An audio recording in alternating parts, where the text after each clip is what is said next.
Hi అండి. అందరికీ నమస్కారం. Welcome to my channel. ఈ వీడియోలో ఏపీ ప్రభుత్వ పెన్షనర్లకు అతి ముఖ్యమైన తాజా సమాచారం అయితే విడుదల కావడం జరిగింది. సో, దీనికి సంబంధించిన పూర్తి వివరాలు ఈ వీడియోలో తెలుసుకుందాము. వీడియో అయితే ఎక్కడే గాని స్కిప్ చేయకుండా ఎండ్ వరకు చూసేయండి. అప్పుడే ఇన్ఫర్మేషన్ పూర్తిగా అర్థమవుతుంది. అలాగే వీడియో చూస్తున్న ప్రతి ఒక్కరు వీడియోకైతే లైక్ చేయండి ఫ్రెండ్స్. ఈ వీడియోని తోటి ఉద్యోగ పెన్షనర్ మిత్రులతో అయితే షేర్ చేయండి. కొత్తగా మన ఛానల్ చూస్తున్నవారు ఇంకా ఎవరైనా సబ్స్క్రైబ్ చేసుకోకపోతే వెంటనే మన ఛానల్ అయితే సబ్స్క్రైబ్ చేసుకోండి. సబ్స్క్రైబ్ చేసుకోవడం వల్ల నేను చేసే ప్రతి ఒక్క వీడియో మీ వరకు రీచ్ అవుతుంది. ఇక ఆలస్యం చేయకుండా వివరాల్లోకైతే వెళ్ళిపోదాము.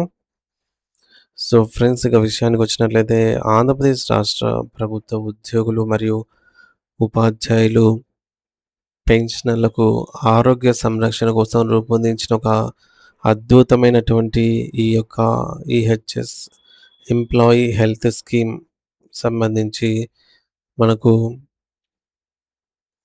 సరళంగా చెప్పాలనంటే గతంలో ఉన్నటువంటి మెడికల్ రియంబర్స్‌మెంట్ పద్ధతిలో రోగి ముందుగా డబ్బులు కట్టి, ఆ తర్వాత బిల్లులను ఆఫీస్‌లో పెట్టుకొని నెలల తరబడి వేచి చూడాల్సొచ్చేది.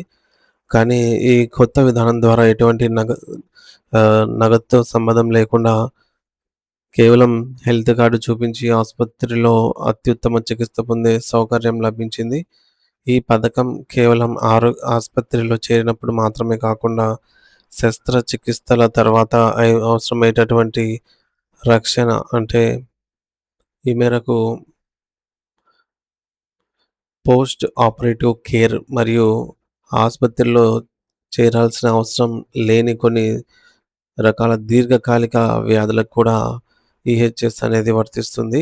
అంటే ఇన్ పేషెంట్ సేవతో పాటు ప్రత్యేక పరిస్థితుల్లో ఔట్ పేషెంట్ సేవలను కూడా అందిస్తున్నటువంటి అత్యుత్తమ గొప్ప ప్రభుత్వ పథకమే అన్నమాట ఈ యొక్క అని చెప్పవచ్చు.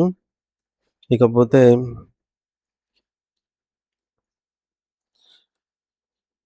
ప్రభుత్వం ఈ పథకం కింద అదనంగా ఈ యొక్క ఔట్ పేషెంట్ అనే సేవలను కూడా చేర్చిందనమాట. మరి ఈ పథకం ఎవరికి వర్తిస్తుంది అనే విషయంలో చాలామందికి సందేహాలైతే ఉంటాయి.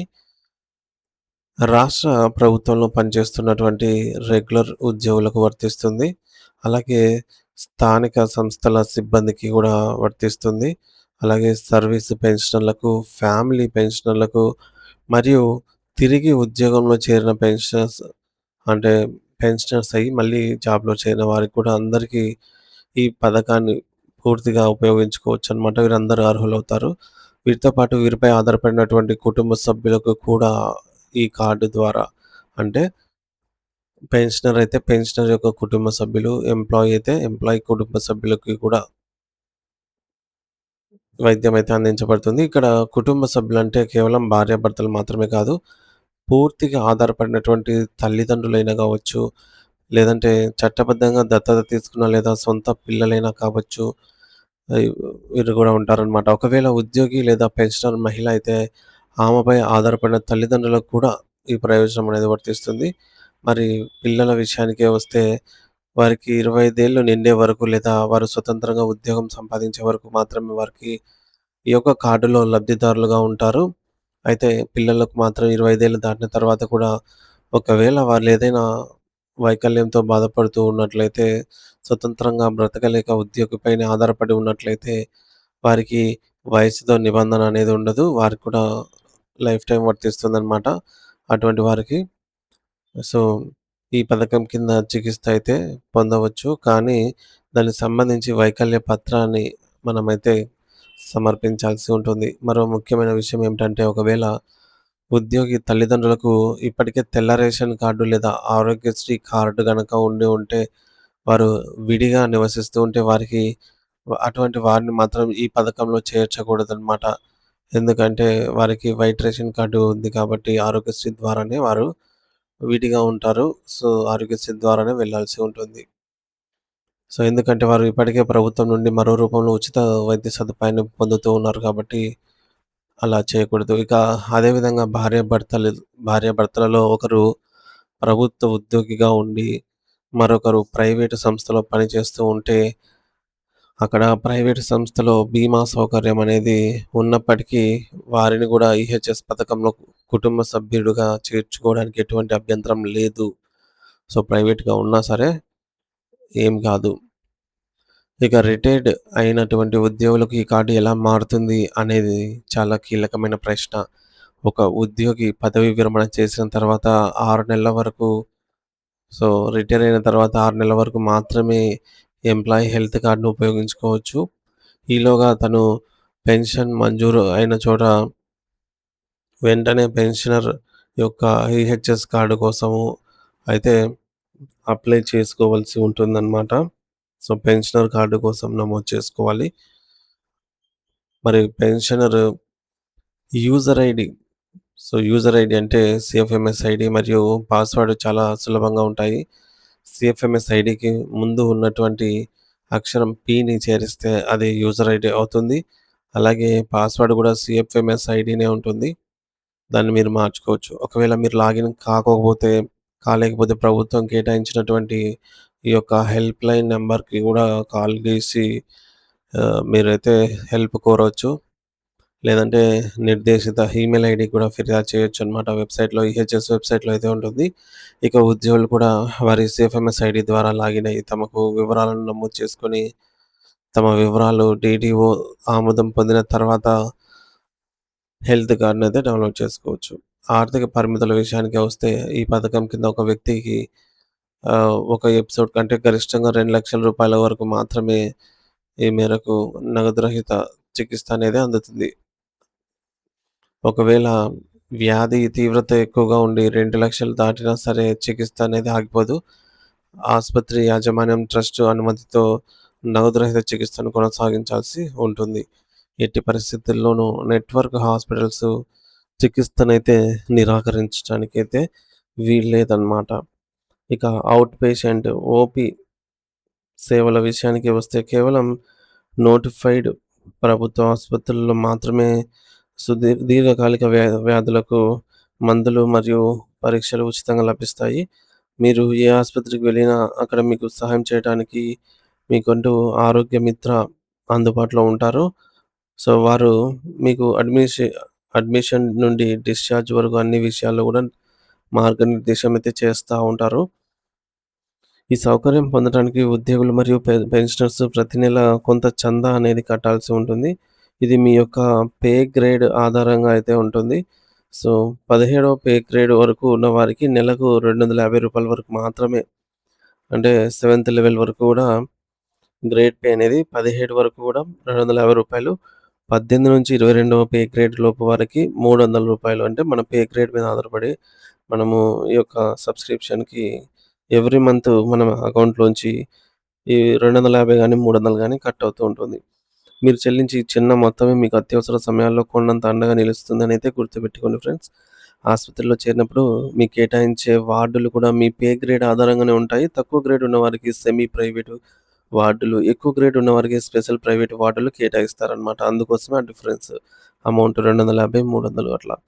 ఈ వివరాలన్నీ మరియు నెట్‌వర్క్ ఆసుపత్రుల జాబితా ఈహెచ్ఎస్ వెబ్‌సైట్‌లో ఎప్పటికప్పుడు అప్‌డేట్ అవుతూ ఉంటుంది. ప్రైవేట్ హాస్పిటల్స్‌లలో అంటే నెట్‌వర్క్ హాస్పిటల్స్‌లలో ఈ యొక్క వ్యాలిడిటీ అనేది ఉంటుంది. సో, ఆ వ్యాలిడిటీ వరకు మనము ఆ ఇయర్ వరకు, ఆ డేట్ వరకైతే ఫ్రీగా చేస్తారు. సో, మళ్ళీ రెన్యువల్ అయినప్పుడు మాత్రమే వాటికెళ్ళొచ్చు. సో, ఆ విధంగా ఎప్పటికప్పుడు రెన్యువల్‌లో ఉన్న జాబితా నెట్‌వర్క్ ఆసుపత్రుల జాబితా అనేది మనం ఈహెచ్ఎస్ వెబ్‌సైట్‌లో ఎప్పటికప్పుడు తెలుసుకోవచ్చు. సో, మీ వద్ద కార్డ్ లేకపోయినా మొబైల్‌లో మీకు ఈహెచ్ఎస్ యాప్ ఉంటే చాలు డిజిటల్ కార్డ్ ద్వారా చికిత్స పొందవచ్చు. ఒకవేళ మీరు ఆసుపత్రికి వెళ్ళినప్పుడు అక్కడ ఆహ్, సిబ్బంది చికిత్స ఇవ్వడానికి నిరాకరించినా, లేదంటే మీ కార్డ్‌లో ఏమైనా తప్పులున్నా మీరు భయపడాల్సిన అవసరం లేదండి. ప్రభుత్వం దీనికోసం ఒక ప్రత్యేక ఫిర్యాదు విభాగాన్ని అయితే ఏర్పాటు చేసింది. సో, మీరు నేరుగా పోర్టల్‌లో ఫిర్యాదు చేయొచ్చనమాట. ఈహెచ్ఎస్ పోర్టల్‌లో. లేదంటే సంబంధిత ఈమెయిల్ ఐడీ ద్వారా కూడా మీరు మీ సమస్యను క్లుప్తంగా వివరించి మెయిల్ చేయొచ్చు. ముఖ్యంగా మీ యొక్క అప్లికేషన్ డీడీఓ వద్ద పెండింగ్‌లో ఉండ ఉన్నా కూడా కొన్ని సందర్భాల్లో అత్యవసర చికిత్స పొందే వెసులుబాటు అయితే ఉంటుంది. అంటే ఇంక మనకు పూర్తి స్థాయిలో కార్డ్ రాకపోయినా కూడా అత్యవసరం అనిపిస్తే వైద్యం చేయాల్సిందే. ఈ పథకం ద్వారా రాష్ట్ర ప్రభుత్వ ఉద్యోగుల ఆరోగ్య భద్రతకు ఒక బలమైన భరోసా కల్పిస్తుంది. దీనిని ప్రతి ఒక్కరు కూడా సద్వినియోగం చేసుకోవాలనైతే మనవి. ఈహెచ్ఎస్ అంటే ఎంప్లాయీ హెల్త్ స్కీమ్. ఇది ఉద్యోగులకు మరియు పెన్షనర్లకు నగదు రహిత వైద్య సేవలను అందిస్తుంది. కుటుంబ సభ్యుల్లో భార్య, భర్త, పిల్లలు పిల్లలైతే 25 ఏళ్ల లోపు మరియు ఆధారపడే తల్లిదండ్రులు వీరంతా కూడా అర్హులవుతారు. వైకల్యం ఉన్న పిల్లలకు వయోపరిమితి లేదు. కానీ అంగవైకల్య సర్టిఫికేట్ తప్పనిసరిగా అయితే అడుగుతారు. ప్రతి చికిత్సకు ప్రాథమికంగా రూ. 2,00,000 వరకు పరిమితి ఉన్నా అత్యవసరమైనట్లయితే అంతకు మించి కూడా ప్రభుత్వం అయితే భరిస్తుంది అవసరాన్ని బట్టి. పిల్లలకి 25 ఏళ్ళు నిండినా లేదా వారికి ఉద్యోగం వచ్చినా సరే ఈ రెండిట్లో ఏది ముందైతే అంతవరకు మాత్రమే ఈహెచ్ఎస్‌కి అర్హులవుతారు. తర్వాత ఈ యొక్క పథకానికి అనర్హులు. యూజర్ ఐడీ మరియు పాస్‌వర్డ్‌కి యూజర్ ఐడీ అంటే మనకు ఈ మేరకు పెన్షనర్లు తమకిచ్చిన ఐడీకి ముందు పి అనేది చేర్చాలి. ఉద్యోగులైతే నేరుగా సీఎఫ్ఎంఎస్ ఐడీ వాడాలి. నెలకు అంటే ఉద్యోగైతే ఈ యొక్క సీఎఫ్ఎంఎస్ ఐడీ సరిపోతుందనమాట. పెన్షనర్‌కి ఈ పెన్షనర్ కాబట్టి పి అనేది చేర్చాలి సీఎఫ్ఎంఎస్ ఐడీకి ముందు. సో, నెలకు మీ క్యాడర్‌ను బట్టి మీ యొక్క పే గ్రేడ్ లెవెల్‌ని బట్టి 17వ లెవెల్ లోపు వారికి రూ. 250 అంతకు మించి లెవెల్ పే గ్రేడ్ వారికి రూ. 300 చందా అనేది ఆహ్, జీతం నుంచి అయితే ఉద్యోగులకు, పెన్షనర్స్‌కు పెన్షన్ నుంచి అయితే మినహాయించబడుతుంది ప్రతి నెల. ఏదైనా సమస్య ఉన్నట్లయితే టోల్ ఫ్రీ నంబర్‌కి కాల్ చేసి కనుక్కోగలరు.